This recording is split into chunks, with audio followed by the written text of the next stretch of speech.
Rimuovere un tumore renale esteso al cuore aspirandolo senza aprire il torace attraverso una nuova tecnica che ha trovato applicazione a Padova per la prima volta al mondo. A portare a termine l'operazione una task force di cardiochirurghi, urologi e chirurghi epatobiliari coadiuvati da cardioanestesisti e personale sanitario. Il paziente è un 77enne affetto da numerose patologie, già sottoposto ad intervento di triplice bypass aortocoronarico, che aveva scoperto durante una visita di controllo di essere affetto da una patologia renale. È un tumore che è vero parte dal rene, ma poi molto invasivo entra dentro la vena cava, che è questo grande collettore venoso che sta al centro del nostro corpo. Bene, questa vena che viene infiltrata dal tumore passa dentro il fegato e poi arriva al cuore.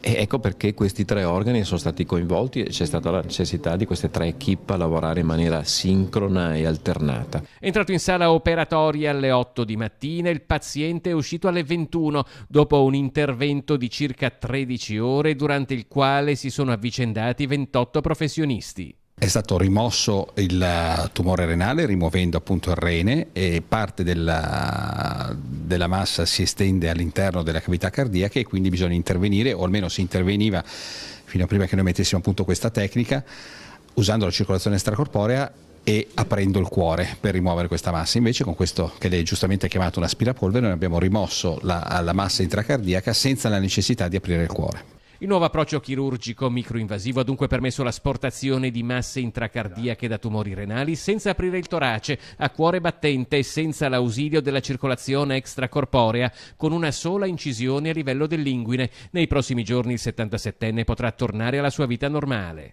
Questo era un paziente che dal punto di vista cardiochirurgico era stato operato 2 volte, ed è questo appunto il problema. Quindi diciamo che se dal punto di vista urologico il caso era complesso, è diventato ancora più complesso per il fatto che il paziente era già stato operato 2 volte dal punto di vista cardiochirurgico.